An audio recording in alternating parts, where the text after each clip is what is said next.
தெரிவித்துக் கொள்கிறோம். இந்த நாளிலே கூட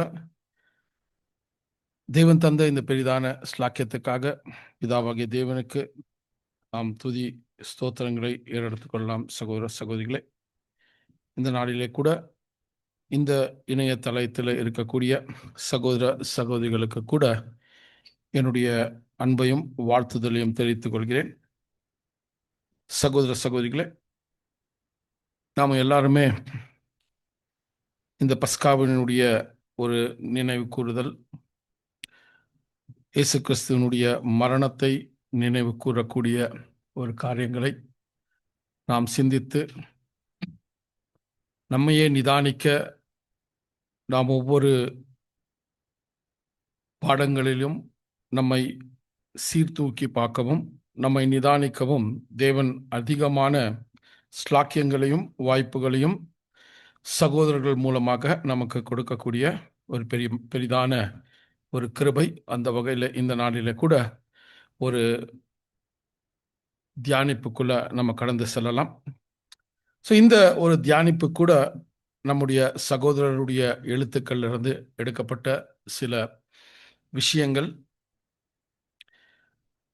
இதில் குறிப்பாக நம்ம கவனிக்கக்கூடிய காரியங்கள் அதிகமான விஷயங்களாக இருந்தால் கூட நமக்கு கொடுக்கப்பட்ட இந்த ஒரு கால சமயத்தில் நம்ம சுருக்கமாக ஒரு 2 அல்லது 3 விஷயங்களை நாம் சிந்திக்க தேவன் இந்த நாளில் நம் மனக்கண்களை திறக்க வேண்டும் என்ற ஒரு ஜெபத்தோடு கூட இந்த ஒரு பாடத்தை நம்ம கடந்து செல்லலாம். சகோதர சகோதரிகளை, இதில் குறிப்பாக நம்ம என்ன விசேஷமாக இந்த நினைவு கூறுதலுடைய நாள் அல்லது மரணம் அல்லது அந்த இயேசு கிறிஸ்துவனுடைய அந்த கடைசி நாட்களில் அவர் அனுபவித்த பாடுகள், நிந்தனைகள், அவமானங்கள், இதை குறித்து எல்லாமே நம்ம விரிவாக சகோதரர்கள் நமக்கு என்ன பண்ணியிருக்காங்க, தெளிவுபடுத்தியிருக்கிறாங்க. அதை நம்ம புரிஞ்சுட்டு இருக்கிறோம்.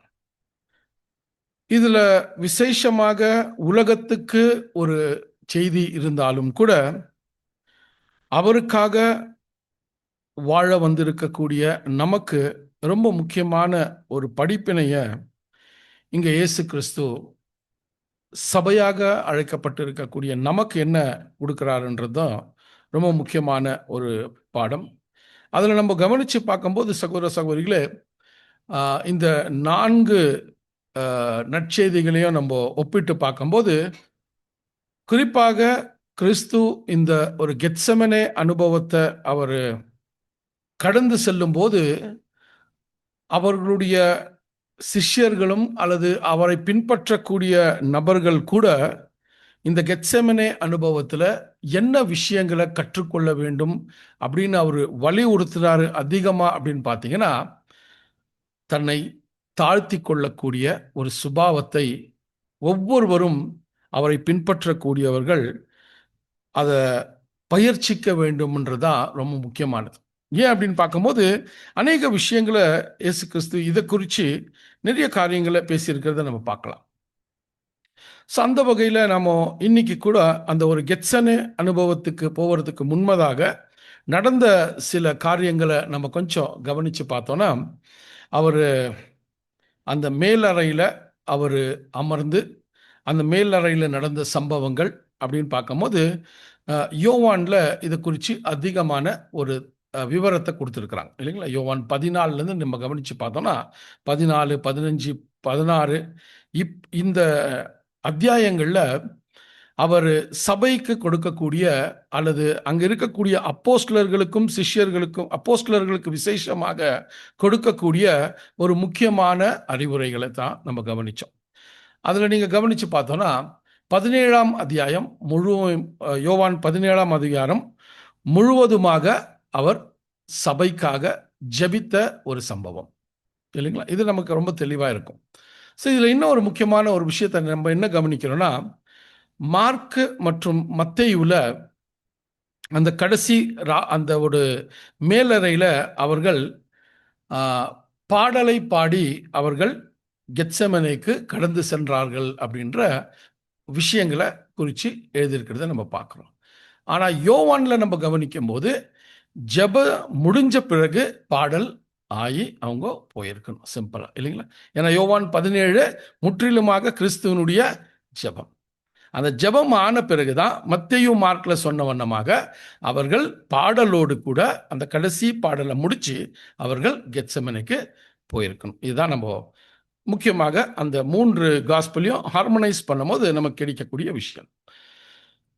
ஸோ நமக்கு அநேகமான விஷயங்களை பார்க்கும்போது கெத்செமனே போகக்கூடிய விஷயம் இயேசு கிறிஸ்துவுக்கு ரொம்ப புதுசாவோ இல்லை அந்த கடைசி அந்த மணி நேரத்தை இந்த கெத்செமனியில் நான் செலவழிக்கணும் அப்படின்ற ஒரு உத்தேசம் இல்லை. இயேசு கிறிஸ்து எப்போவுமே அவர் ஜபிக்கணும் அப்படின்னும் போது அவருக்கு அருகாமையில் இருக்கக்கூடிய ஒரு தோட்டம் எதுனா இந்த கெத்செமனே தான் இல்லைங்களா? அதுக்கு சில வசனங்களை வாசிச்சோன்னா நம்மளுக்கு ரொம்ப தெளிவாக இந்த காரியங்கள் புரியும். லூக் 21 37 வசனம். லூக் 21:37.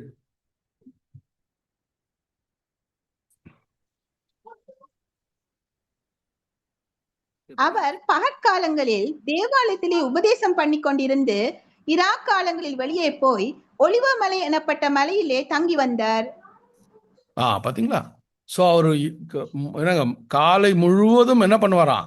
அவர் அவருடைய ஊழியத்தை செய்துட்டு ராவுல அவர் என்ன பண்ணுவாருங்களா? அவரு அந்த ஒரு கெத்செமனே தோட்டத்துக்கு போகக்கூடிய ஒரு காரியத்தை ரெகுலராக என்ன பண்ணுவாராம்? அதை செய்யக்கூடியதை நம்ம கவனிக்கணும். ஸோ இந்த விஷயத்தை யூதாசு ரொம்ப கிளியரா புரிஞ்சிருந்தார். அதுக்கு தான் அவர் என்ன பண்ணிட்டார் அப்படின்னு பார்க்கும்போது அந்த மேல் அறையில் அவரை தேடி இருந்தா கூட, ஒருவேளை அவர் தேடி இருந்தா கூட நெக்ஸ்ட் அவர் எங்க இருப்பாரு அப்படின்னு பார்த்தீங்கன்னா அவர் கெத்செமனேல இருப்பாருன்னு ரொம்ப கிளியரா என்னமா யூதாஸுக்கு தெரிஞ்ச விஷயம்தான். அதான் நீங்க பார்த்தீங்கன்னா அதே லூக் 22 வசனத்தை வாசிக்கலாம். லூக் 22:39. பின்பு அவர் புறப்பட்டு வழக்கத்தின்படியே ஒலிவ மலைக்கு போனார். அவருடைய சீஷரும் அவரோட கூட போனார்கள். ஓகேங்க. ஸோ இப்போ கெத்செமனேக்கு ஒரு வியாகுலத்தோடோ இல்லை அது முதல் முறையோ அல்ல.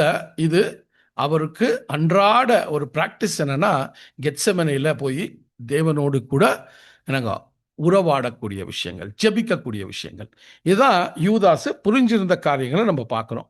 யோவான் 18:1-2 வசனங்கள். யோவான் 18:1-2 வசனங்கள். இயேசு இவைகளை சொன்ன பின்பு தம்முடைய சீஷருடனே கூட கெதரோன் என்னும் ஆற்றுக்கு அப்புறம் போனார். அங்கே ஒரு தோட்டம் இருந்தது. அதிலே அவரும் அவருடைய சீஷரும் பிரவேசித்தார்கள். இயேசு தம்முடைய சீஷருடனே கூட அடிக்கடி அங்கே போயிருந்தபடியினால் அவரை காட்டி கொடுக்கிற யூதாசும் அந்த இடத்தை அறிந்திருந்தான். அவ்வளவுதான். ஸோ இந்த விஷயத்த சும்மா ஒரு எக்ஸ்ட்ரா இன்ஃபர்மேஷன் நம்ம பார்க்கணும். ஸோ இங்கே ரொம்ப ரொம்ப முக்கியமாக கவனிக்கிறது என்னன்னா அந்த கெத்செமனேக்கு போன பிறகு அங்கே இருக்கக்கூடிய மீதி அப்போஸ்தலர்களை அங்கே விட்டுட்டு 3 பேரை மட்டும் அவர் இன்னும் கொஞ்சம் தொழுவில் கொண்டு போய் அங்கே அமர்த்தி அங்கேருந்து கொஞ்சம் தூரம் அவர் போய் ப்ரேயர் பண்ண ஸ்டார்ட் பண்ணார் இல்லைங்களா? அங்கே ப்ரேயர் பண்ண ஸ்டார்ட் பண்ணும்போது அங்கே அநேக விஷயங்களை குறித்து பிதாவரிடத்தில் அவர் வேண்டிக் கொண்டார். அதில் ரொம்ப குறிப்பாக நம்ம கவனிக்கும் போது அவர் முதல் முறை அவர் ஜெபித்து வரும்போது அங்கே சிஷ்யர்கள் அப்போஸ்தலர்கள் உறங்கினதை பார்க்குறார் இல்லைங்களா? அப்போ ஒரு முக்கியமான விஷயத்தை அங்கே கொண்டு வர்றார். என்னென்னா விழித்திருந்து ஜெபியுங்கள் அப்படின்ற ஒரு காரியத்தை கொண்டு வர்றார். அந்த வசனத்தை வாசிக்கலாம். மத்தேயு 26:41. மத்தேயு 26:41 வசனம்.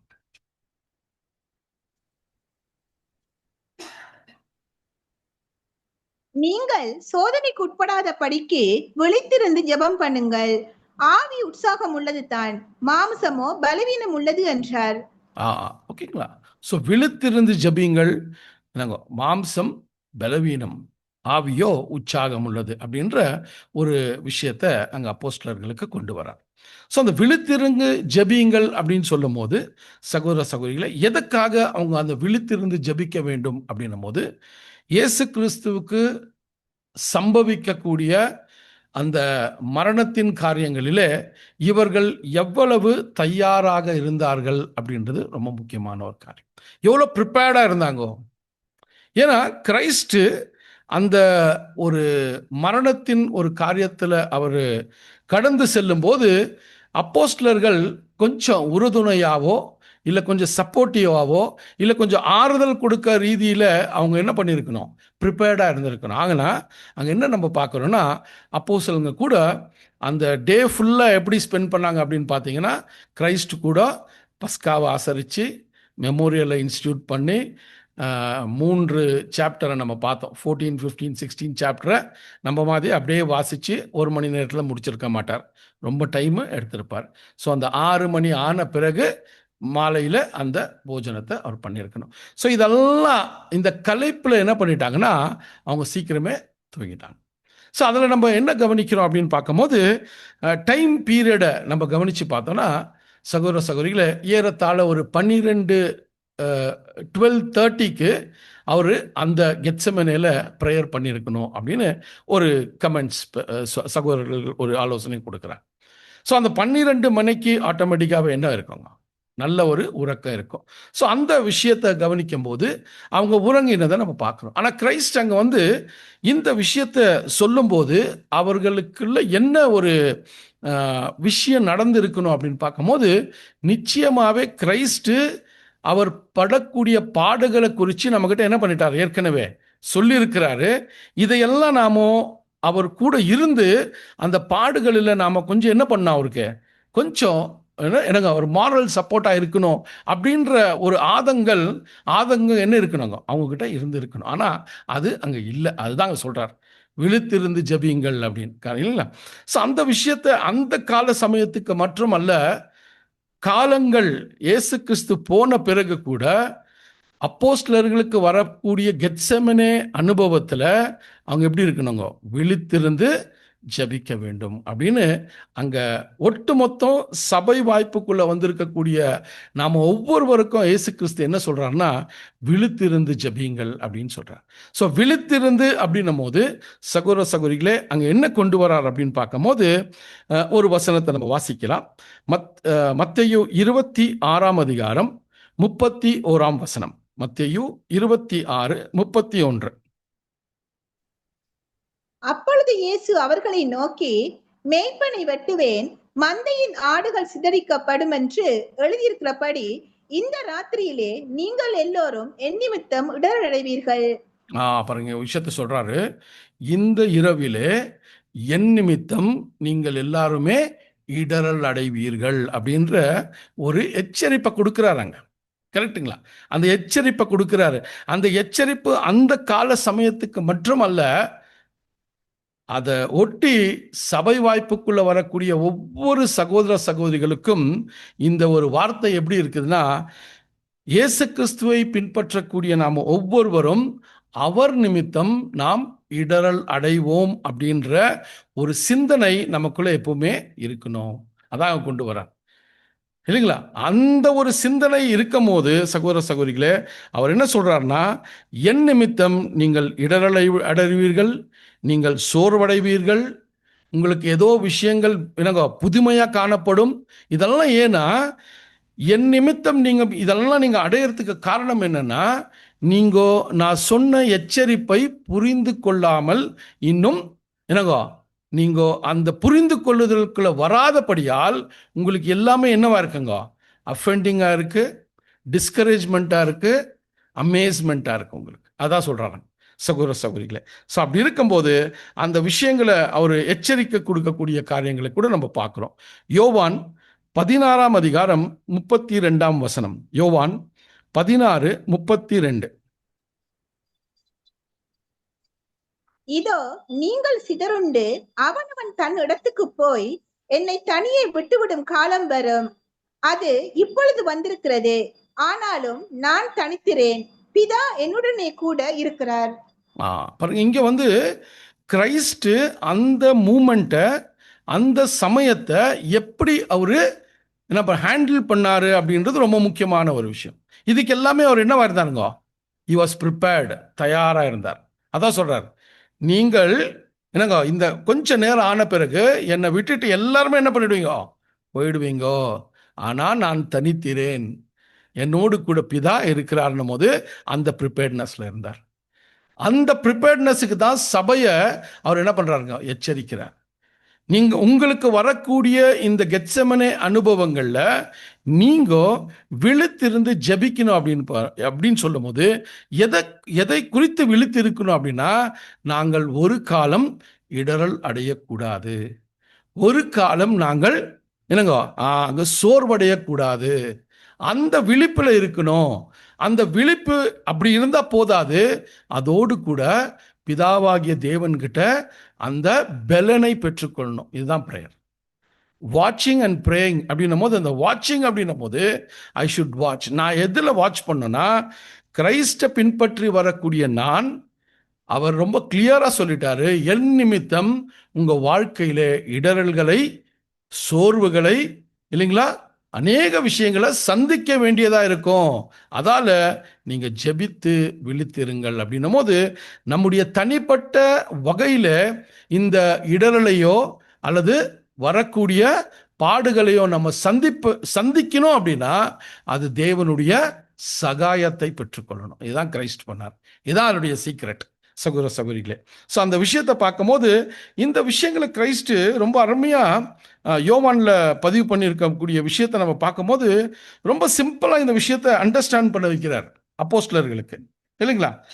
அந்த விஷயங்களை அண்டர்ஸ்டாண்ட் பண்ணி வைக்கும் போது லூக்கில் கூட இந்த ஒரு பதிவாயிருக்கிறத நம்ம பார்க்கலாம். லூக் 22 கூட அநேக விஷயங்களை நம்ம கவனித்தோம். இதில் நீங்கள் பார்த்தீங்கன்னா சகோதர சகோதரிகளே, லூக் 22ஆம் அதிகாரத்தை நீங்கள் நிதானமாக வாசித்து பார்த்தீங்கன்னா அதில் அப்பத்தை எடுத்து பிட்டு இதெல்லாம் நம்ம கவனிச்சுட்டு வரோம், இல்லைங்களா. இது ஆன பிறகு கிரைஸ்ட் என்ன பண்ணுறாருன்னா, உங்களிலே ஒருவன் என்னை காட்டி கொடுக்க போறான் அப்படின்னு சொல்லும் போது அங்கே அவங்களுக்குள்ள ஒரு சர்ச்சை உண்டாகுது. கரெக்டுங்களா. அந்த சர்ச்சை உண்டாகக்கூடிய விஷயம் என்னன்னா, யார் இந்த வேலையை செய்துட்டு இருக்கிறாங்க நம்ம மத்தியில் அப்படின்னு ஒரு சர்ச்சை, இல்லைங்களா. ஸோ அந்த சர்ச்சையோடு கூட அங்கே வசனம் என்ன சொல்றதுன்னா, அவங்களுக்குள்ள யார் பெரியவர் என்ற ஒரு சர்ச்சையும் அதோடு கூட கலந்து இருக்கக்கூடிய விஷயத்தை லூக் 22ஆம் அதிகாரம் 22 24 வசனத்தை வாசிக்கலாம். லூக் 22ஆம் அதிகாரம் 22 24 வசனங்கள். தீர்மானிக்கப்பட்டபடியே மனுஷகுமாரன் போகிறார், ஆனாலும் அவரை காட்டி கொடுக்கிற மனுஷனுக்கு ஐயோ என்றார். அப்பொழுது அவர்கள் நம்மில் யார் அப்படி செய்வான் என்று தங்களுக்குள்ளே விசாரிக்க தொடங்கினார்கள்.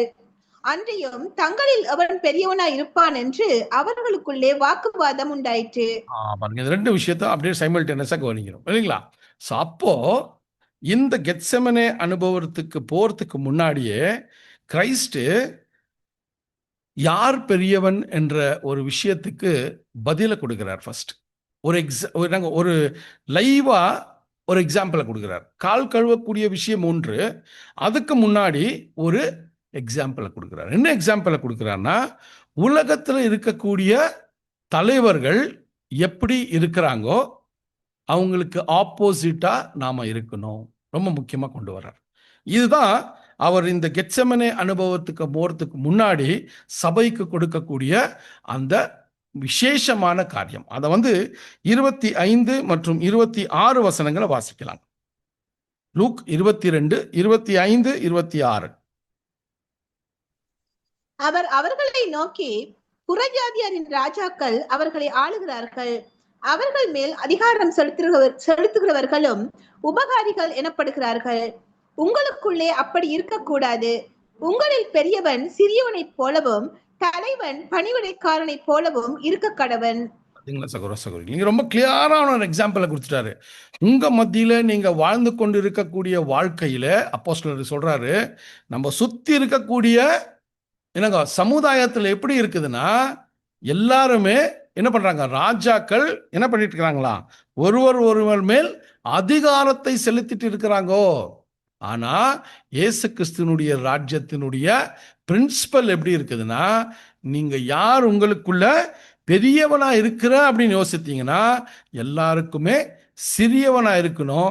அது மட்டும் இல்லாமல் யார் உங்களுக்குள்ள பிரதானமா இருக்கிறேன்னு யோசிக்கிறீங்களோ அவங்க அவர்களை சேவிக்கிறவர்களா இருக்கணும்ன்ற, பணிவிடை செய்யணும் அப்படின்ற.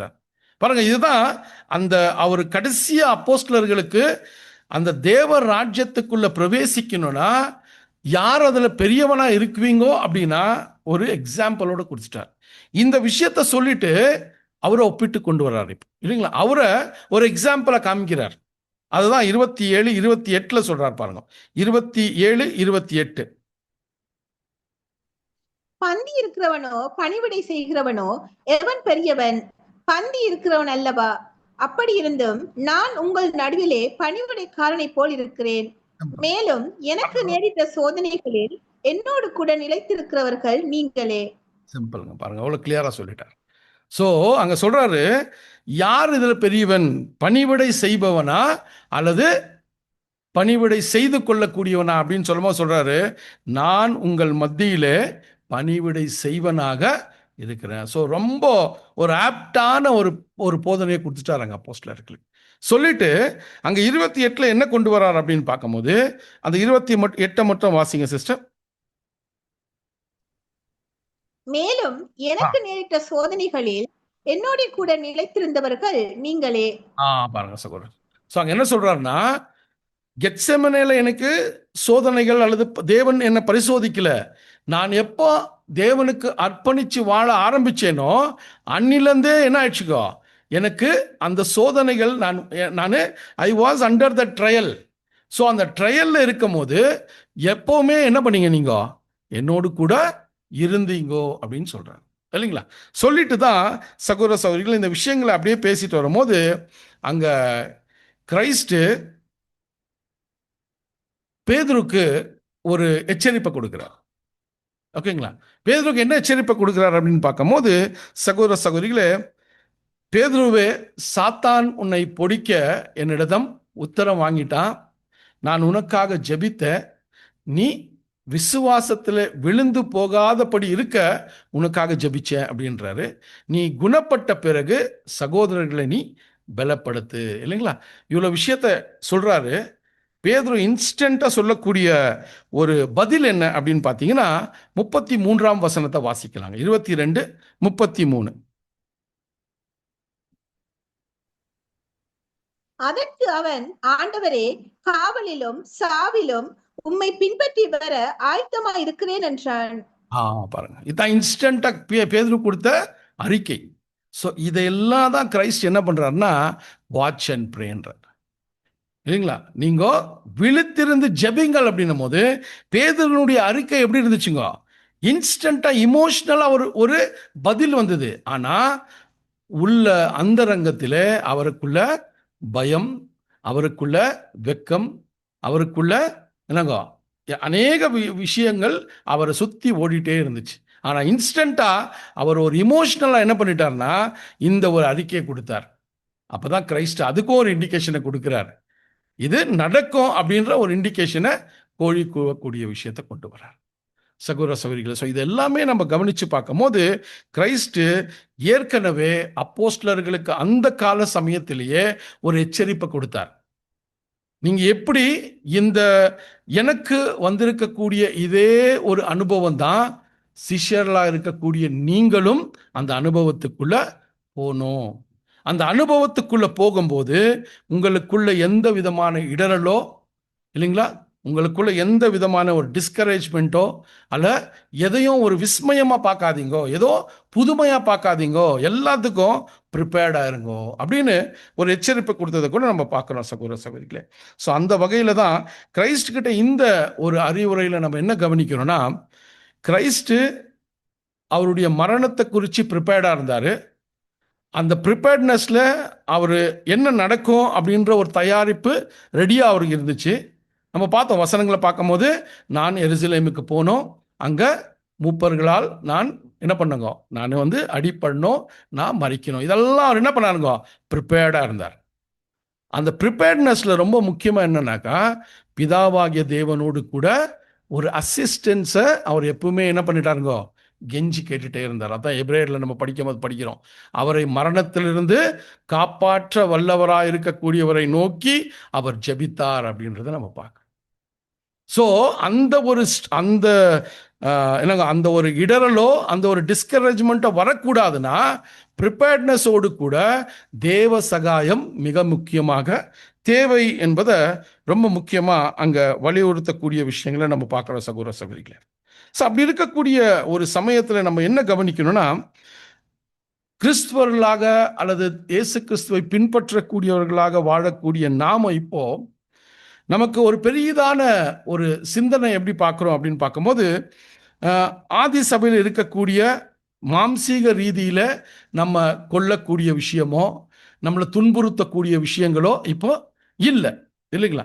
சரி, அப்படி இல்லாத பட்சத்தில் நமக்கு என்ன ரீதியில் நமக்கு இப்படியாப்பட்ட ஒரு துன்பங்களோ அல்லது நமக்கு பாடுகளோ வரும் அப்படின்னு பார்த்தீங்கன்னா, முக்கியமாக நம்ம மனதளவில் நமக்கு பெரிதான ஒரு பாடுகள் தான், இல்லைங்களா? நம்மளை லிட்ரலாக இப்போ யாருன்னா அடிச்சு சாவடிப்பாங்கன்னு பார்த்தீங்கன்னா, அந்த ஒரு காலப்பகுதியில் இப்போ இருக்கக்கூடிய சபை இல்லை அப்படின்றது நமக்கு தெரியுது. ஆனால் அதற்காக நமக்கு ஒரு பாடுகளே வராது, இல்லை கிரைஸ்ட போல கெத்சமனி அனுபவமே வராது அப்படின்னு சொல்ல முடியாது. அந்த அனுபவம் இயேசு கிறிஸ்துவுக்கு எப்படி வந்ததோ அதே வகையில் நமக்கு கூட என்னங்க நம்மளுடைய என்னங்க மனதளவில் அந்த கெத்சமனி அனுபவங்கள் நிச்சயமாக தேவன் என்ன பண்றாருங்க, அதை பிளான் பண்ணக்கூடிய விஷயமா கூட இருக்குது அப்படின்றார் சகோதர சகோதரிகளே. ஸோ அதுக்காக தான் நீங்க பார்த்தீங்கன்னா சகோதர சகோதரிகளே, இயேசு கிறிஸ்து அந்த யோவான் 14ஆம் அதிகாரத்திலேருந்து கவனிச்சுட்டு வந்தீங்கன்னா அதிகமான எச்சரிப்பை கொடுக்கிறார். அந்த சமயத்துக்கு மட்டும் இல்லை, வரப்போற என்னங்க சபையின் ஒரு சந்ததிக்கு கூட அவர் அநேக என்னங்க ஒரு அறிவுரைகளை கொடுக்கிறாரு, எச்சரிப்பை கொடுக்கிறார். ஒரு 2-3 வசனங்களை வாசிக்கலாம். யோவான் 14ஆம் அதிகாரம் 1ஆம் வசனம். யோவான் 14ஆம் அதிகாரம் 1ஆம் வசனம். உங்கள் இருதயம் கலங்காதிருப்பதாக, தேவனிடத்தில் விசுவாசமாயிருங்கள், என்னிடத்திலும் விசுவாசமாயிருங்கள். உங்கள் இருதயம் கலங்காதிருப்பதாக, இப்படிதான் ஸ்டார்ட் பண்றாரு அவர். எதை குறித்து கலங்காது இருப்பதாக அப்படின்னு பார்க்கும்போது, அவர்களை விட்டு செல்லும் போது அவர் சொன்ன ஒவ்வொரு எச்சரிப்பையும் கவனித்து அந்த எச்சரிப்பை தங்களுடைய வாழ்க்கையில என்ன பண்ணுங்களாம், அதை சிந்தித்து அவங்க ப்ரிப்பேர்டா இருக்கணும். எதுக்காகனா அவங்க கூட கெத்செமனே அனுபவத்துக்கு போறதுக்கு அவங்க தயாரித்து கொள்ள வேண்டும் சகோதர சகோதரிகளே. அந்த விஷயங்களை பார்க்கும்போது அதே யோவான் 15ஆம் அதிகாரம் 20ஆம் வசனத்தை கூட வாசிக்கலாம். யோவான் 15:20. நான் சின்ன கொஞ்சம் வசனங்களை மாற்ற உங்களுக்கு கொடுக்குறேன். நீங்கள் வீட்டில் போயிட்டு 14 to 16 வாசிச்சிங்கன்னா நிறைய விஷயங்களை அங்கே கொண்டு வரார். 15th chapter 20th verse. ஊழியக்காரன் தன் எஜமானிலும் பெரியவன் அல்லவென்று நான் உங்களுக்கு சொன்ன வார்த்தையை நினைத்துக் கொள்ளுங்கள். அவர்கள் என்னை துன்பப்படுத்தினதுண்டானால் உங்களையும் துன்பப்படுத்துவார்கள். அவர்கள் என் வசனத்தை கை கொண்டதுண்டானால் உங்கள் வசனத்தையும் கை கொள்வார்கள். இதெல்லாம் தான் எச்சரிப்பை கொடுத்துட்டாருங்க, இல்லைங்களா? ஒவ்வொரு விஷயமும் ஒவ்வொரு எச்சரிப்பை கொடுத்துட்டார். ஒரு ஊழியக்காரன் எஜமானை காட்டிலும் பெரியவன் அல்ல. ஸோ எஜமானுக்கு என்ன காரியங்கள் நேரிடுகிறதோ அது என்னங்க அடிமைக்கும் அல்லது ஊழியக்காரனுக்கும் அது நேரிடும்னு ரொம்ப கிளியராக கொண்டு வந்துட்டார். அவரோட ப்ரிப்பேர்ட்னஸுக்கு நம்மளை தயாரிச்சார். அதுதான் ரொம்ப முக்கியமானது. அதுலேயே 25ஆம் வசனத்தை கூட வாசிக்கலாம். யோவான் 15:25. முகாந்திரம் இல்லாமல் என்னை பகைத்தார்கள் என்று அவர்களுடைய வேதத்தில் எழுதியிருக்கிற வாக்கியங்கள் நிறைவேறும் படிக்கு இப்படி ஆயிற்று. முகாந்திரம் இல்லாமல் என்னை பகைத்தார்கள். எனக்குள்ள எந்த குற்றமும் இல்லை, ஆனா எனக்கு ஒரு பகை வந்தது. இதெல்லாம் கூட அவரை பின்பற்றக்கூட நமக்கு கூட எத்தனையோ சமயங்களிலே முகாந்திரம் இல்லாமல் என்னை பகைக்கக்கூடிய காலப்பகுதிகளை நம்ம கவனிக்கிறோம், இல்லைங்களா? ஸோ இது எங்கேயோ ரொம்ப தூரம் நம்ம போகக்கூடிய தேவன் எவ்வளோ சிம்பிள் பண்ணிட்டாரு நமக்கு இந்த ஒரு படிப்பினைகளை அப்படின்னு பார்த்தீங்கன்னா, உலக மத்தியிலையோ அல்லது பேர் கிறிஸ்தவர்கள் மத்தியிலையோ இதெல்லாம் ரொம்ப தூரம் வச்சுட்டு சகோதர சகோதரிகள் மத்தியிலே இந்த படிப்பினையை சிம்பிளாக பண்ணிட்டார் நமக்கு. நம்ம ரொம்ப தூரம் போய் இந்த எக்ஸ்பீரியன்ஸை பண்ணுறது தேவையில்லை. ஸோ சகோதர சகோதரிகள் மத்தியில் இந்த விஷயங்கள் இப்படி தான் காணப்படும். இதுக்கு நான் ப்ரிப்பேர்டாக இருக்கணும் இல்லைங்களா? முகாந்திரம் இல்லாமல் என்னை பகைத்தார்கள் அப்படின்னும் போது, எந்த ஒரு காரணமும் இல்லாமல் என்னை பகைத்தார் அப்படின்னும் போது நான் எப்படி இருக்கணுங்க? ரொம்ப ப்ரிப்பேர்டாக இருக்கணும். கிரைஸ்ட் எப்படி ப்ரிப்பேர்டாக இருந்தார்? அப்படி முகாந்திரம் இல்லாமல் பகைக்கக்கூடியவர்களுக்கு அவர் எப்படி என்னங்க அந்த உத்தரவை கொடுத்தாரு, இல்லை எப்படி அதுக்கு ஆன்சர் பண்ணாரு, இல்லை எப்படி நடந்து கொண்டாரு, இதுதான் நம்ம கவனிக்க வேண்டியதா இருக்கு. அதுவே 16ஆம் அதிகாரம் 1 மற்றும் 2ஆம் வசனம், 16th chapter 1 and 2.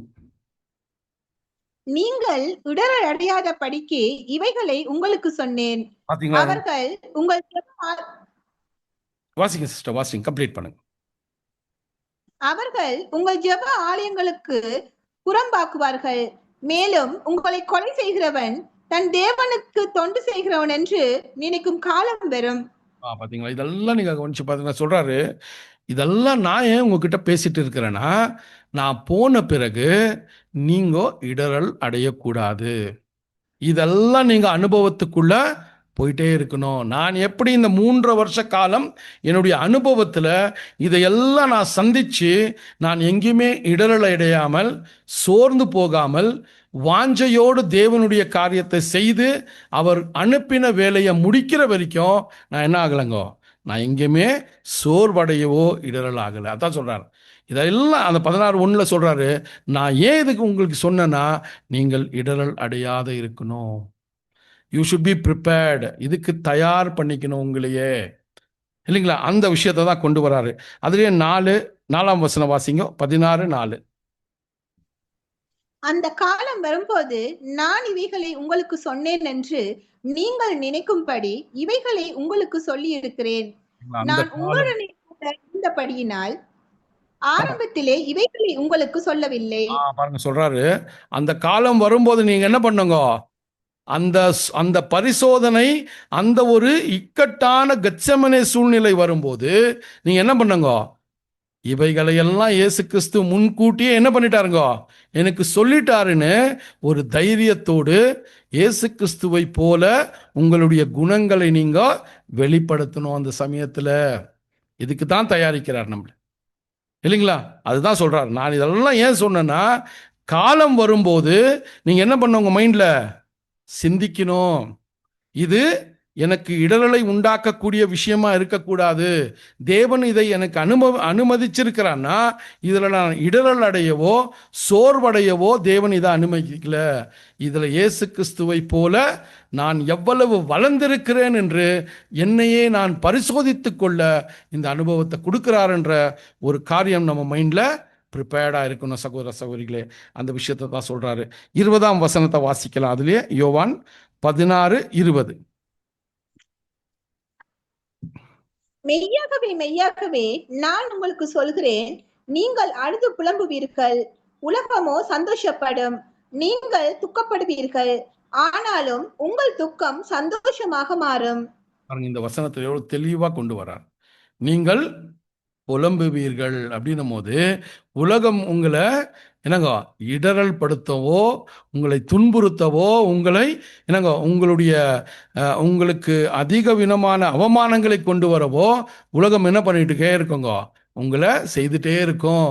நீங்க துக்கிப்பீங்கோ, நீங்க எப்பவுமே என்னங்க புலம்பி அழுவீர்கள். ஆனா உலகம் எப்படி இருக்குங்க, ரொம்ப சந்தோஷமா இருக்கும். ஆனா சொல்றாரு, நீங்கள் சந்தோஷப்படக்கூடிய ஒரு காலத்தை தேவன் உங்களுக்கு வைத்திருக்கிறார். 21 கூட வாசிச்சிடலாம் சிஸ்டர்ல.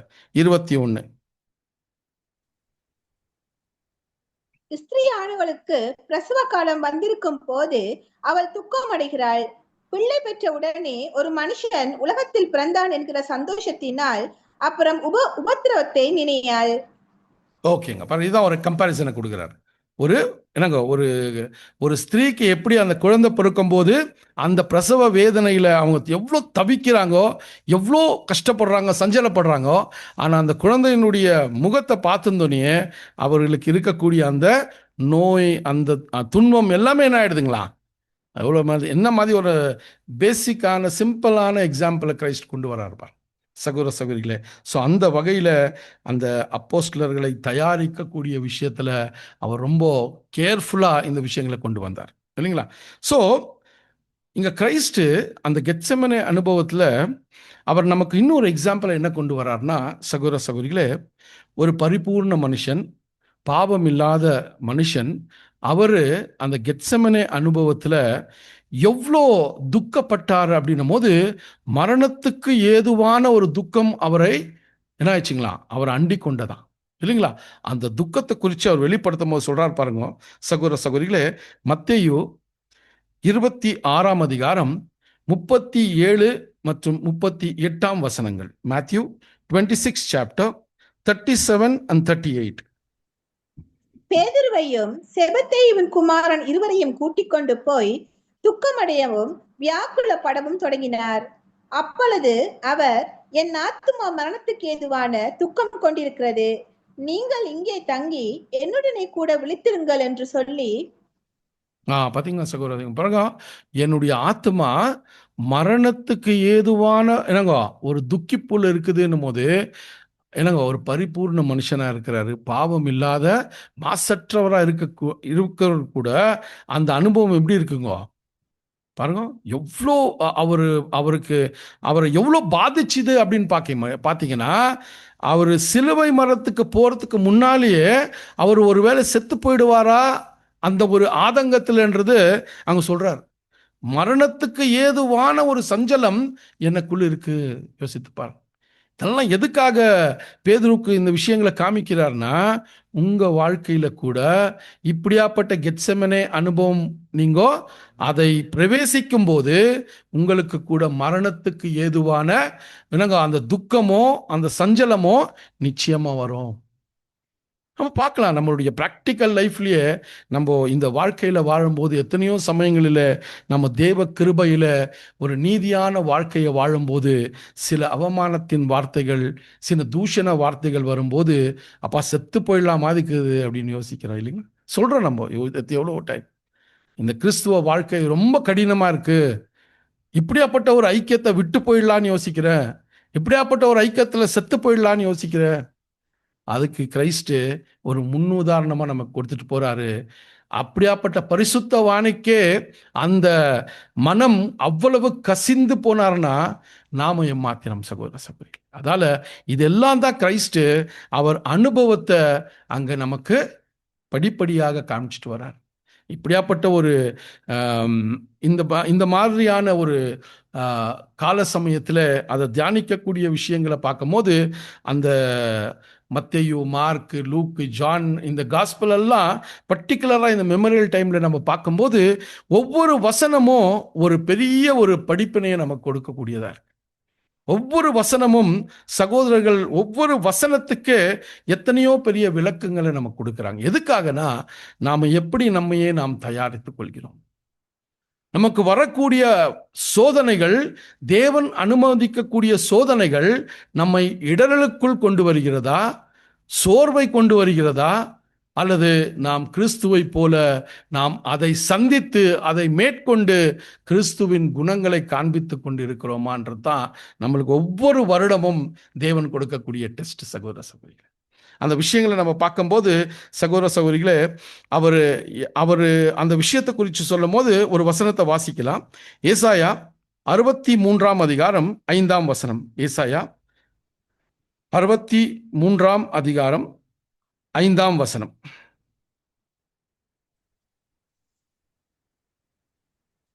நான் பார்த்தேன், துணை செய்வார்கள் ஒருவரும் இல்லை, தாங்குவார் ஒருவரும் இல்லை என்று ஆச்சரியப்பட்டேன். அப்பொழுது என் புயமே எனக்கு இரட்சிப்பாகி என் உக்கிரமே என்னை தாங்கிட்டு. பாத்தீங்களா சகோதரங்க, அங்க கிரைஸ்டுக்கு என்ன அந்த துக்கம் அப்படின்னு பார்க்கும்போது எல்லாருமே அவரை விட்டு செல்லக்கூடிய ஒரு தருவாயம் வருது இல்லைங்களா? யாருமே அவருக்கு ஆறுதல் கொடுக்கக்கூடிய ஒரு தருவாயம் வரப்போகுது. என்னங்க அங்க இருக்கக்கூடிய அவங்களுடைய சொந்தங்கள் பந்தங்கள் இல்லைங்களா, ஒரு பர்ஃபெக்ட் ஹியூமன் பீயிங்கா இருந்தா கூட அவருக்குன்னு ஒரு குடும்பம் இருந்துச்சு, ஒரு ஃபீலிங்ஸ் இருந்துச்சு இல்லைங்களா? இது எல்லாம் அவர் சிந்திக்கும் போது சகோதர சகோதரிகளை யோசித்து பாருங்க, அவருடைய ஐசோலேஷனு அவருக்கு எவ்வளோ பெரிய பாதிப்பை கொண்டு வந்தது. அது மட்டும் இல்ல, கடைசியா தேவனும் அவரை கைவிட போறாருன்ற ஒரு யோசனை ஒருவேளை அவர்கிட்ட வந்திருந்தா அவருக்கு எவ்வளோ துக்கம் நேரிட்டு இருக்கணும்ன்றது தான் இங்க நம்ம பார்க்க வேண்டிய ஒரு விஷயங்கள், சகோதர சகோதரிகளே.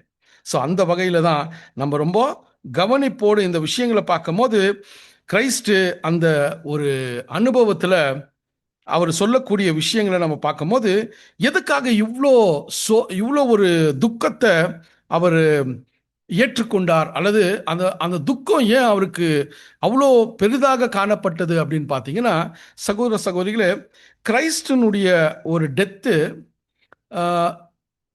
சாதாரணமாக நம்ம கவனித்து பார்த்தோன்னா உலகத்தில் எத்தனையோ பேர் ஒரு மார்ட்டராக மறிக்கிறாங்க இல்லைங்களா? இப்போ யோசித்து பாருங்க, அநேக மதங்களில் நம்ம பார்க்கலாம், அநேக ரிலீஜியஸில் நம்ம பார்க்கலாம். யாரோ ஒரு மனுஷனுக்காக தைரியமாக ஒரு உயிரை கொடுத்துட்டு வரக்கூடிய ஒரு வேலைகள் செய்வாங்க இல்லைங்களா? அவங்க அவங்க உயிரையே மதிக்காம அவங்க ஒரு மனுஷனுக்காக அவங்க உயிரை கொடுத்துருவாங்க, அவங்க ரிலீஜனுக்காக உயிரே கொடுத்துருவாங்க இல்லைங்களா? ஸோ அந்த ஒரு அப்படியாப்பட்ட ஒரு மனுஷர்கள் மத்தியில் நடக்கும்போது கிறிஸ்டுக்கு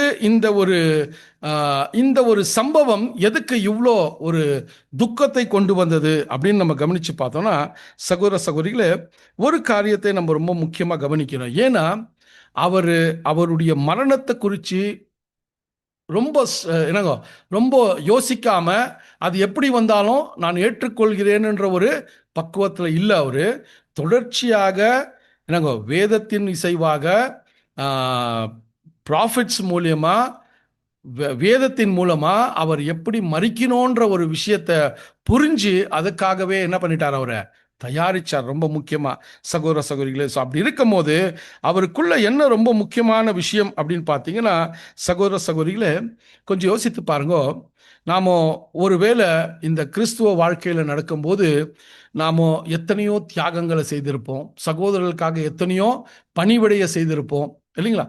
இதையெல்லாம் நம்ம செய்யும்போது அந்த விஷயங்களுக்கு நமக்கு ஏதாச்சும் ஒரு விஷயம் நல்ல மாதிரி ஒரு ரிட்டர்ன்ஸ் இல்லாமல் நம்மை துன்புறுத்தவோ அல்லது நமக்கு அவமானப்படுத்தக்கூடிய விஷயம் வந்தால் எப்படி இருக்கும்னு யோசித்து பாருங்க இல்லைங்களா? ஸோ கிறிஸ்டை நம்ம கவனித்து பார்த்தோன்னா, அவர் பரலோகத்தை விட்டு வந்தார், பெரிய ஸ்தானத்தை விட்டு வந்தார். அதே போல் அநீதிமான்களுக்கு நீதிமானாக அவர் வாழ்ந்த விஷயங்களை பார்க்குறோம். இதெல்லாம் பார்க்கும்போது சகோதர சகோதரிகளே, அவருடைய ஒரு வசனத்தை வாசிக்கலாம். யோவான் 12ஆம் அதிகாரம் 27ஆம் வசனம். யோவான் 12ஆம் அதிகாரம் 27ஆம் வசனம்.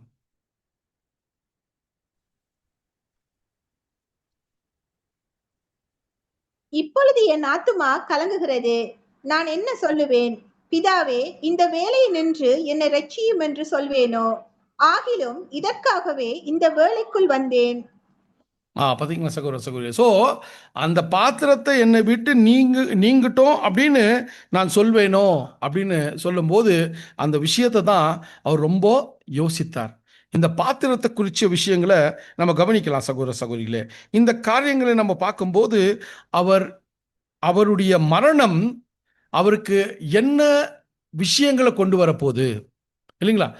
இப்போ சாதாரணமாக ஒரு மனுஷன் செத்து போறானா அவனுக்கு எந்த ஒரு ரெஸ்பான்சிபிலிட்டியும் இல்லை அப்படின்னு சொல்லும் போது அந்த தலைவருக்காக அவன் உயிரை கொடுத்துருவான். ஆனால் இயேசு கிறிஸ்துவனுடைய ஆட்டிடியூட் எப்படி இருக்கணும், எப்படி இருந்துச்சு அப்படின்னு பார்க்கும்போது, இந்த மரணத்தை அவர் சந்திக்கணும்னா ரெண்டு விஷயத்தின் மேல் அவர் ரொம்ப கவனம் இருந்தார். ஒன்று, நான் இது வரைக்கும் என்னுடைய பணியை தேவனுக்காக செய்தேன் இல்லையா, இது முழுமையா செய்து முடிச்சேனா, இதுல ஏதாச்சும் பிளவு இருக்கா, இந்த பயம்தான் அதிகமாக அவரை என்னங்க அவருக்கு அந்த துக்கம் கொண்டு வந்த விஷயம். நான் இவ்வளோ நாள் வாழ்ந்த வாழ்க்கையில ஏன் அப்படின்னா, தேவன் கிறிஸ்ட இந்த ரான்சம் கொடுக்கறதுக்கு அனுப்பும் போது ஒரு கண்டிஷனோட தான் அனுப்பினார் இல்லைங்களா?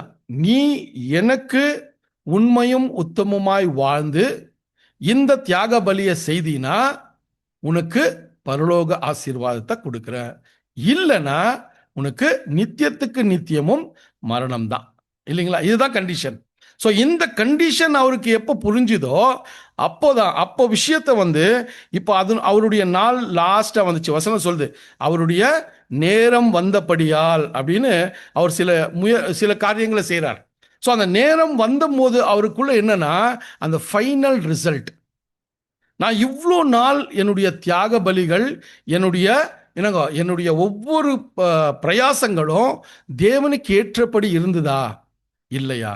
இதுதான் அவருக்கு பெரிய ஒரு கேள்விக்குறியா இருந்தது. ஸோ இப்போ வரப்போற நிகழ்வு கூட ரொம்ப பெரிய ஒரு சோதனைகள் நிகழ்வு.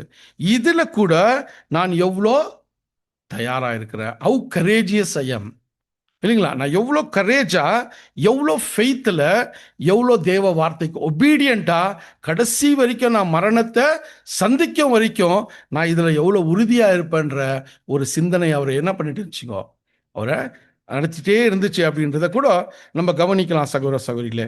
ஸோ அந்த வகையில் நம்ம பார்க்கும்போது அவருக்கு ரொம்ப முக்கியமான ஒரு காரியம் என்னன்னா, நம்ம பார்த்த மாதிரி 2 விஷயங்கள் தான். ஒன்று, அவருடைய சொந்த ரட்சிப்பு ஒரு கேள்வியா இருந்துச்சு. அவர் ஒருவேளை அந்த ரட்சிப்புல உண்மையா இருந்திருக்கலன்னா உலகத்தின் ரட்சிப்பும் ஒரு கேள்வியா இருந்துச்சு. இது 2, அவர் மரணத்துக்கு போகக்கூடிய ஒரு என்னங்க அந்த துக்கத்தை எதுக்காக அப்படின்னு பார்க்கும்போது, அது நிறைவேற முடியுமா, அது நிறைவேற்ற முடியுமான்ற ஒரு யோசனையில தான் அவர் இருந்ததை நம்ம கவனிக்கிறோம் சகோதர சகோதரிகளே. ஸோ அந்த வகையில நம்ம கவனிச்சு பார்த்தோம்னா சகோதர சகோதரிகளே, பிதாவாகிய தேவன் இந்த ஒரு பெரிதான ஒரு சஞ்சலத்தில் அவர் சொல்றாரு இல்லைங்களா, அந்த 3 முறை அவர் போய் அந்த ஒரு என்னங்க தேவன்கிட்ட அவர் என்ன ஜபிக்கிறார்னா, இந்த பாத்திரம் என்னை விட்டு நீங்க கடுவதாக அப்படின்ற ஒரு விஷயத்தை கொண்டு வரார் சகோதர சகோதரிகளே. ஸோ இந்த பாத்திரம் அப்படின்னு அவர் சிந்திக்கும் போது அவர் மரணத்தை குறித்து பயப்படலங்க. அந்த மரணம் ஒரு உயிர்த்தெழுதலுக்குள்ள நடக்குமா, அல்லது நித்தியத்துக்கு நித்தியம் நான் எந்த ஜீவனில் இருக்காத இருப்பேன்ன்றது தான் அவருக்கு பெரிய ஒரு கேள்வியாக இருந்துச்சு.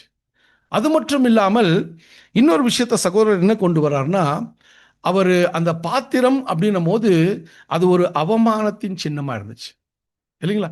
அது ஒரு ஒரு ரொம்ப என்ன சொல்றதுங்க, ஷேம்ஃபுல்லான ஒரு டெத்து அவருக்கு. ஏன்னா அந்த மரணம் ஒரு சிலுவை அப்படின்னு சொல்லும் போது அங்க இருக்கக்கூடிய ஜனங்கள் மத்தியில அது என்னவா இருந்துச்சுங்க, ஒரு கல்வனுக்கு இல்லைங்களா, ஒரு ஏமாற்றுக்காரனுக்கு, இப்படியாப்பட்ட ஜனங்களுக்கு தான் அந்த ஒரு சிலுவை மரணத்தை கொடுத்தாங்க.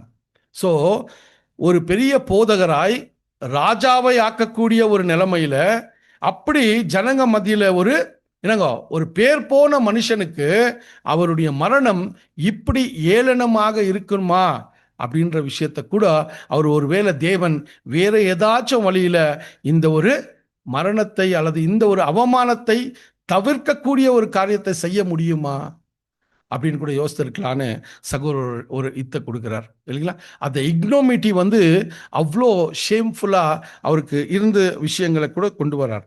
ஸோ ஆனாலும் சொல்றாரு, இதை நான் தேவனிடத்துல கேட்பேனோ அப்படின்னு சொல்லிட்டு நான் வந்ததே இதற்காகத்தான் அப்படின்னு என்ன பண்றாருங்க, அவரையே அவர் தேற்றிக்கொள்கிறார். அதான் ரொம்ப முக்கியமானது. அதுதான் அந்த ப்ரிப்பேர்ட்னஸ் சகோதர சகோதரிகளை. நம்ம வாழ்க்கையில கூட எத்தனையோ சமயங்களில் அந்த மரணத்துக்கு ஏதுவான துக்கிப்புக்குள்ள போறோம் இல்லைங்களா. என்ன இவ்வளோலாம் தியாகங்கள் செய்து, இவ்வளோலாம் நான் என் வாழ்க்கையை அர்ப்பணிச்சு சகோதரர்களுக்காக எத்தனையோ பணிகளை செய்தாலும் எனக்கு இப்படியாப்பட்ட ஒரு அவமானத்தின் காரியங்கள் வருது இல்லைங்களா. ஸோ இந்த பாத்திரத்தை என்னை விட்டு நீங்க கடுவதாக எவ்வளோ வாட்டி செபிச்சிருக்கிறோம். ஆனா கிரைஸ்ட போல நம்ம என்ன பண்ணுங்க, அந்த பாத்திரம் என்னை விட்டு நீங்காது இருந்தால், அது சித்தமா இருந்தா அந்த பாத்திரத்தை பானம் பண்ணாமல் இருப்பேனோ அப்படின்னு பேதுருக்கிட்ட கேட்கிறார் இல்லைங்களா. அந்த மெச்சூரிட்டிக்கு நம்ம வளர்ந்துடணும். அந்த ஒரு ப்ரிப்பேர்ட்னஸ்குள்ள நம்ம இருக்கணும் சகோதர சகோதரி. ஒவ்வொரு பாத்திரமும் தேவனால் கொடுக்கப்பட்ட ஒரு பரிசுத்தவான் இல்லைங்களா, ஒரு பரிபூர்ண மனுஷன், பாவமற்றவர். அவர் அனுபவத்தை பார்க்கும்போது அவர் இப்படியெல்லாம் போராடினார் வாழ்க்கையில இல்லைங்களா. இவ்வளோ போராட்டத்தை போராடி சந்திச்சு அதுல ஜெயம் கொண்டார். இதை தான் நமக்கு கொண்டு வர்றார். இந்த கெத்செமனே அனுபவத்துல நாம கூட எத்தனையோ சமயத்துல இந்த பாத்திரம் என்னை விட்டு நீங்க கடுவதாகன்னு ஒருவேளை ஜபிச்சிருக்கலாம். இப்படியாப்பட்ட ஒரு அவமானம், இப்படியாப்பட்ட ஒரு போராட்டத்தின் மத்தியில என்ன இதுல இருந்து விடுவீங்கோ தேவனேன்னு ஜெபிச்சிருக்கலாம். ஆனா நம்முடைய மெச்சூரிட்டி எப்படி இருக்கணும்னா, நாங்கோ இதை நான் பருகாமல் தேவன் என்ன இதை என்கிட்ட இருந்து எடுக்கிறதுலனா அதுக்கு நான் தயாராக இருக்கிறேன். அதான் யோவான் 19ஆம் அதிகாரம் 11ஆம் வசனம். யோவான் 19ஆம் அதிகாரம் 11ஆம் வசனம்.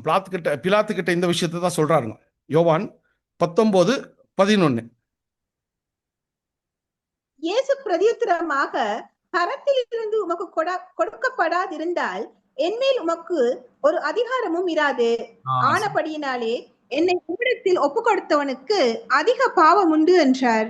பாத்தீங்களா சகோதரர், பிதாவாகிய தேவன் உனக்கு இந்த ஒரு விஷயத்தை பர்மிட் பண்ணலனா இது நீ செய்ய முடியாது. இதுதான் கிறிஸ்துனுடைய ஆணித்தரமான ஃபெய்த் இருந்துச்சு சகோதர சகோதரிகளே. அதான் நம்ம ரொம்ப முக்கியமா கவனிக்கிறாங்க. அதுதான் அவர் பிதா கிட்ட சொல்லும் போது இந்த விஷயத்தை குறித்து பேசும்போது மத்தேயு 26:42 கூட வாசிக்கலாங்க. மத்தேயு 26:42 கூட வாசிக்கலாம்.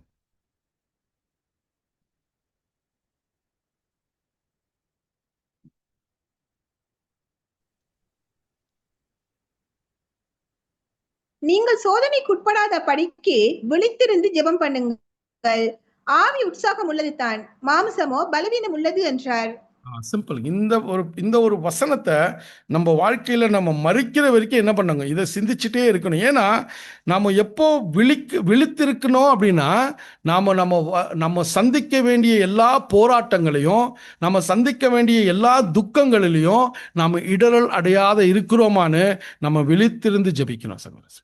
அதில் நம்ம நிற்கணும்னா தேவ சகாயத்துக்காக கிறிஸ்ட் எப்படி அவர்கிட்ட போய் ஜெபித்து அந்த சகாயத்தை பெற்றுக்கொண்டாரோ அதே போல நாம கூட அந்த விழிப்புக்குள்ள இருக்கணும். வந்திருக்கக்கூடிய ரட்சிப்புல அந்த ரட்சிப்புக்கு ஏதுவான காரியங்களை செய்திருக்கிறேனா, இது வரைக்கும் என் வாழ்க்கையில தேவன் எனக்கு கொடுத்த ஒவ்வொரு அனுபவங்களையும் தேவ நாமத்தை மகிமைப்படுத்தி இருக்கிறேனா இல்லைங்களா? அதுதான் கிறிஸ்டுக்கு இருந்த ஃபியர். ஸோ தேவன் கொடுத்த அந்த பணியில நான் உண்மையும் உத்தமமாயிருந்தேனா? இதுதான் நம்முடைய ஒவ்வொரு நாளின் ஒரு பிரயாசமும் ஒரு யோசனையா இருக்கணும் சகோதர சகோதரிகளே.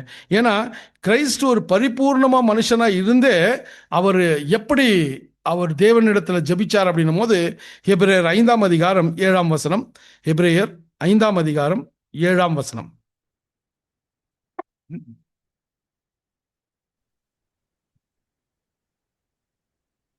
அவர் மாமிசத்தில் இருந்த நாட்களில் தம்மை மரணத்தினின்று ரட்சிக்க வல்லமை உள்ளவரை நோக்கி பலத்த சத்தத்தோடும் கண்ணீரோடும் விண்ணப்பம் பண்ணி வேண்டுதல் செய்து தமக்கு உண்டான பக்தியின் நிமித்தம் கேட்கப்பட்டு.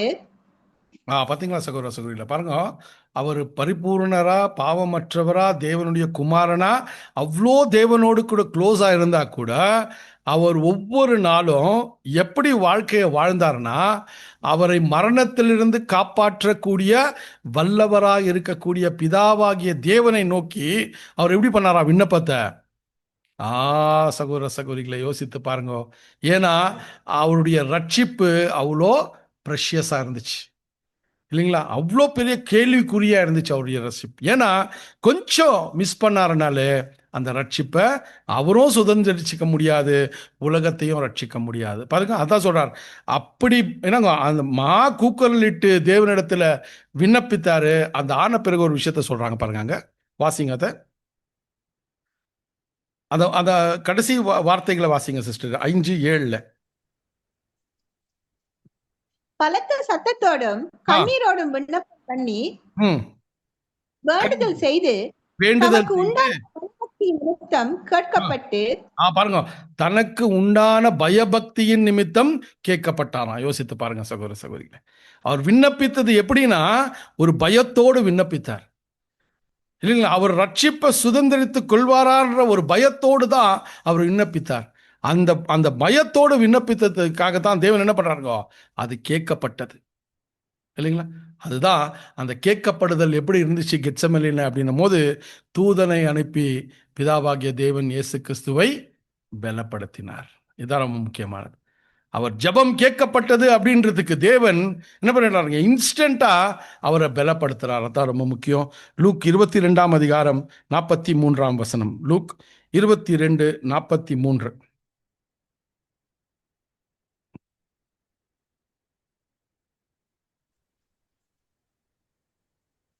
அப்பொழுது வானத்தில் இருந்து ஒரு தூதன் தோன்றி அவரை பலப்படுத்தினான். பாத்தீங்களா சகோதர. ஸோ இப்போ எதுக்காக பலப்படுத்தினார்னா, கிரைஸ்து ஒரு கேள்வியோடு கூட அவர் அந்த துக்கத்தில் இருந்தார். நான் இதுவரைக்கும் வாழ்ந்த வாழ்க்கை தேவனுக்கு பிரியமா இருந்துச்சா, என்னுடைய கான்செக்ரேஷன் கம்ப்ளீட்டா இருந்துச்சா அப்படின்ற ஒரு யோசனை அவர்கிட்ட வரும்போது தான் அவர் பிதாவாகிய தேவன் தூதனை அனுப்பும்போது அவங்க என்ன சொல்லியிருக்கலாம்னா, நீ இதுவரைக்கும் செய்த வேலை தேவனுக்கு பிரியமா இருக்கு, இனி செய்ய வேண்டிய வேலையில தேவன் உன்னோடு கூட இருக்கிறாரு. அந்த அந்த வார்த்தையை கேட்ட பிறகு கிரைஸ்ட் கெத்செமனேல அந்த ப்ரேயருக்கு ஆன்சர் வந்த பிறகு அவருடைய ஆட்டிடியூடை நம்ம கவனிச்சு பார்த்தோன்னா ரொம்ப காம் ஆயிட்டார் இல்லைங்களா? ரொம்ப காம் ஆயிட்டார். அங்கே சொல்றாரு, இனி நீங்க தூங்குங்க, நாங்க வேலை வந்தது, நடுங்க போலான்னு போறாரு. எதுக்காகனா அந்த ப்ரிப்பேர்ட்னஸ்ல இருந்தார். நெக்ஸ்ட் 3 ரிலீஜியஸ் ட்ரையல்ஸ் ஆகணும், 3 சிவில் ட்ரையல்ஸ் ஆகணும் இல்லைங்களா? 3 ரிலீஜியஸ் ட்ரையல்ஸ் என்ன பார்க்குறோன்னா, ஒன்று என்னங்க ஃபஸ்ட்டு அண்ணா கிட்ட போகிறாரு இல்லைங்களா, அப்புறமா நெக்ஸ்ட்டு செனிட்ரன் கிட்ட போகிறாரு. அந்த செனிட்ரன்லேயே என்னங்க இரவு 2 மணிக்கு ஒரு இது ஒரு விஷயம் ஆகுது, திரும்பி 6 மணிக்கு திரும்பி செனிட்ரல் சேர்றாங்க. ஸோ இங்கே 3 ரிலீஜியஸு ஒரு ட்ரையல்ஸ் ஆகுது. நெக்ஸ்ட்டு பிலாத்து, ஹேரோது, திரும்பி பிலாத்து. இவ்வளோத்துக்கும் அவர் ப்ரிப்பேர்ட் ஆகிறார் பாருங்க இல்லைங்களா? அங்கே கேட்ட கேள்விகள், அங்கே வந்த அவமான வார்த்தைகள் இல்லைங்களா? பிலாத்து வந்து அவரை அடிக்கிற முட்டம் அடிச்சுட்டு அந்த அடியை பார்த்தாவதும் ஜனங்க அவரை காப்பாத்துங்கன்னு சொல்லுவாங்களான்னு பார்த்தீங்கன்னா, மரணத்துக்கு போடுங்கன்னு சொல்றான் இல்லைங்களா? இதையெல்லாம் ஒரு ஒரு பரிபூர்ண மனுஷன், உலகத்துக்காக தியாகம் பண்ண வந்த மனுஷன் இதையெல்லாம் பார்க்குறாருன்னும் போது அவர் எவ்வளோ ப்ரிப்பேர்டாக இருந்திருக்குன்னு யோசித்துப்பார். ஏன்னா அவர் இமோஷ்னலாக மனுஷர்களுடைய என்னங்கோ அக்செப்டன்ஸ்க்காக வெயிட் பண்ணல, தேவ சித்தம் அவருக்குள்ள நிறைவேறணுன்ற ஒரே சிந்தனையோடு தான் அவர் அவருடைய ப்ரிப்பேர்ட்னஸ்ல இருந்தார் சகோதர சகோதரிகளே. ஸோ இந்த விஷயங்களை நம்ம பார்க்க போது இந்த கெத்செமனே அனுபவம் விசேஷமாக இயேசு கிறிஸ்துவானவர் சபைக்கு இதை நமக்கு கொடுத்திருக்கிறாரு இல்லைங்களா? இந்த கெத்செமனே அனுபவம் நாம் ஒவ்வொருவரும் மனதளவில் இதை சந்திக்க வேண்டியதா இருக்கு. ஒவ்வொரு நாளும் இதை நாம் சந்திக்க வேண்டியதா இருக்கு. நம்முடைய குடும்பங்களில், நம்முடைய தனிப்பட்ட குடும்ப வாழ்க்கையில் இல்லைங்களா, அவமானங்கள் அநேக சமயங்களில் நாம் நல்லது செய்யணும் அப்படின்னு நல்லதை செய்யணும்னு தியாகம் பண்ணி செய்யும் போது அதுக்கு எதிர்மாறாக அநேக குற்ற வார்த்தைகள் இல்லைங்களா, அது அநேக ஒரு அவமான பேச்சுக்கள், இதெல்லாம் எங்கேருந்து ஆரம்பிக்கும்னா நம்ம வீட்டிலேருந்தே ஆரம்பிக்கும்.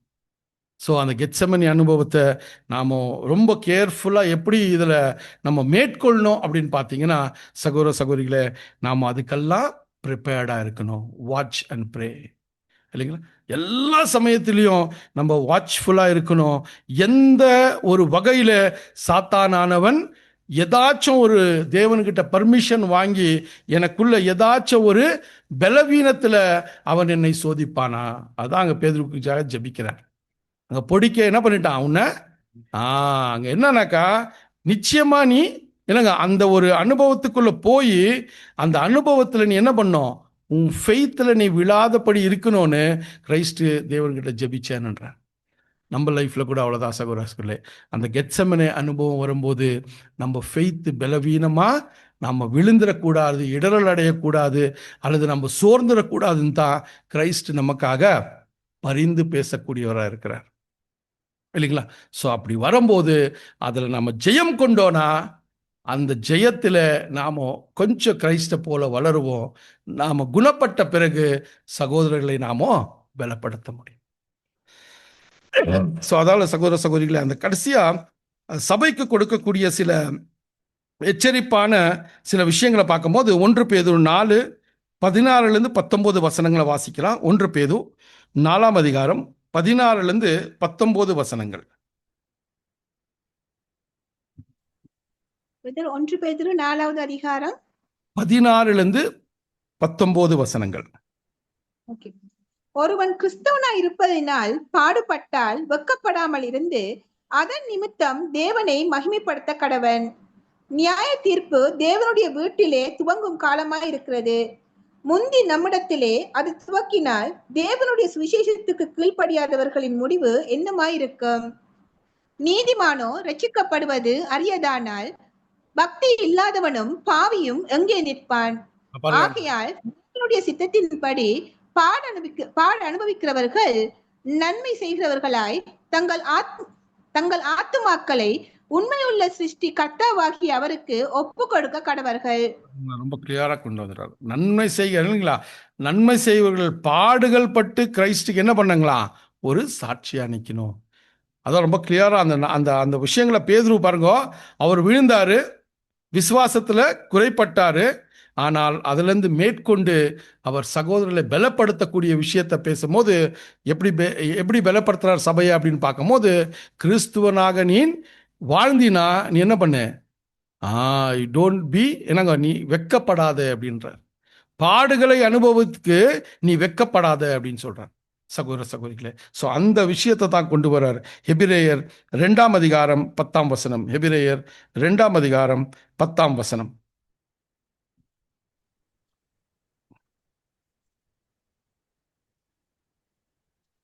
Hebrews 2nd chapter 10th verse. ஏனென்றால் தமக்காகவே தம்மாலே சகலத்தையும் உண்டாக்கினவர் அநேக பிள்ளைகளை மகிமையில் கொண்டு வந்து சேர்க்கையில் அவருடைய ரட்சிப்பின் அதிபதியை உபத்திரவங்களினாலே பூரணப்படுத்துகிறது அவருக்கு ஏற்றதாயிருந்தது. பார்த்தீங்களா? ஸோ ரட்சிப்பின் அதிபதியை பூரணப்படுத்தணும்னா அவருக்கு என்னங்கோ அந்த பாடுகள் ரொம்ப முக்கியமா இருந்துச்சு. அப்படியாப்பட்ட ரட்சிப்பின் அதிபதிக்கே தேவன் அந்த ஒரு விஷயத்தை செய்ய சித்தம் கொண்டார்னா, நாமும் அவரை பின்பற்றக்கூடியவர்களுக்கு தேவன் என்ன சித்தத்தை வைப்பார் இல்லைங்களா? ஸோ இப்படியாப்பட்ட ஒரு அனுபவங்களை தேவன் நமக்கு கொடுக்கும்போது நாம் ரொம்ப கேர்ஃபுல்லாக ஃபெய்த்தில் நாம் இன்னும் ஸ்ட்ராங் ஆகணும் இல்லைங்களா?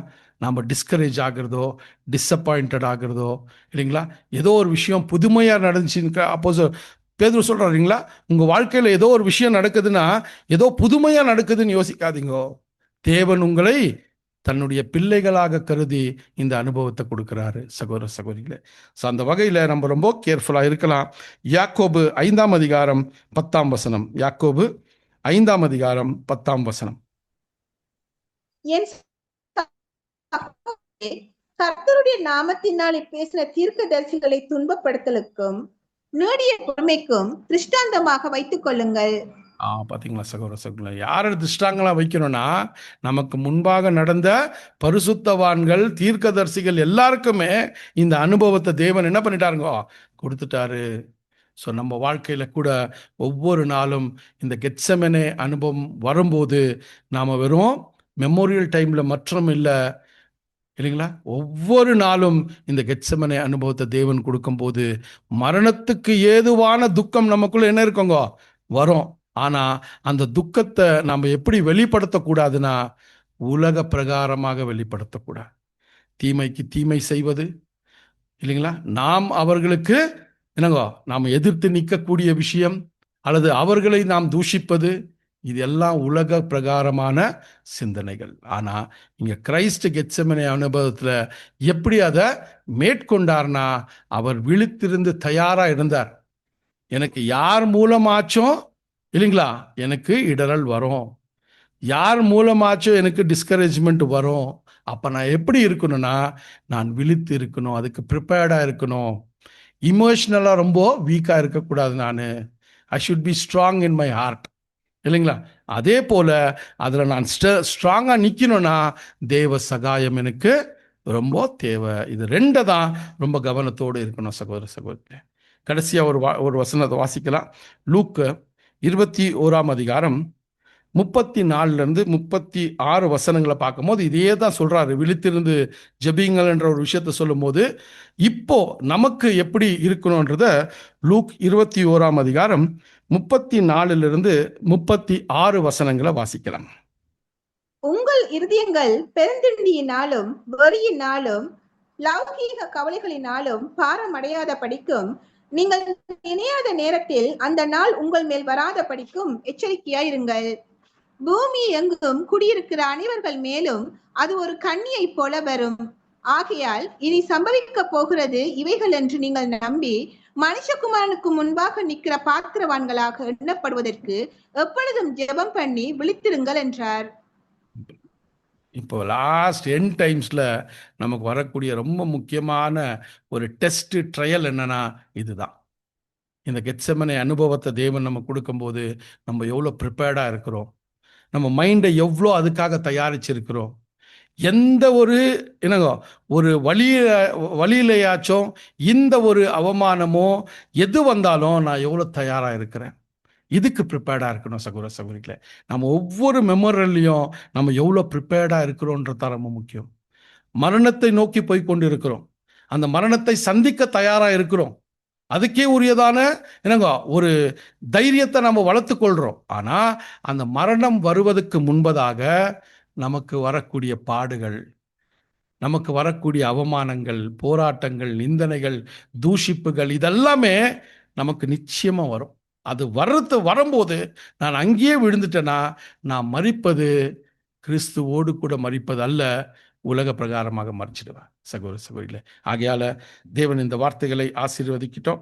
தொடர்ந்து இப்படியாப்பட்ட ஒரு சிந்தனைகளில் நாம் இன்னும் மென்மேலும் நாம் வளர்ந்து நாம் நம்மையே தயாரித்து கொண்டு இந்த பஸ்காவிலே நாம் கிறிஸ்துவின் மேஜை முன்பாக உட்காரும்போது நாம் எந்த வளர்ச்சிக்குள்ளே இருக்கிறோம் இல்லைங்களா? இன்னும் நமக்குள்ள வைராக்கியங்கள், போராட்டங்கள் இல்லைங்களா, தூஷிப்புகள் இதெல்லாம் இருக்கா? இல்லை கிரைஸ்ட போல நான் இந்த ஒரு அனுபவங்களில் நான் கிரைஸ்ட போல நான் ரெஸ்பாண்ட் பண்ணிட்டு இருக்கிறேன். நான் ஒரு விஷயத்தை நம்ம மைண்டில் நாமளே என்ன பண்ணலாங்க நிதானித்து பார்க்கலாம். தேவன் இந்த வார்த்தைகளை ஆசீர்வதிப்பார்.